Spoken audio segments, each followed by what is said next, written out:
Hindi ako masyadong nagsalita sa vlog kasi tinatry ko lahat ng settings na pwede nating gamitin, lalo na sa gabi. Pero hanggat maaari, ayoko sana mag super night mode kasi ang lakas sa memory.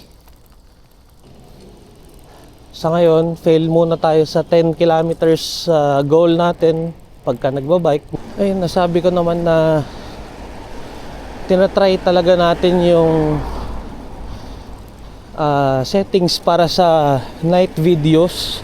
Pero nung isang araw, nag-testing ako, nauna yung yung umaga. Siguro baka paghiwalayin ko na lang kasi masyadong marami rin yung sa umaga. Kung may alam ko yung settings at gumagamit ako ngayon ng CPL filter, baka pwede nyo akong tulungan. Enjoy lang natin lahat kasi beginner nga. Ayun, peace.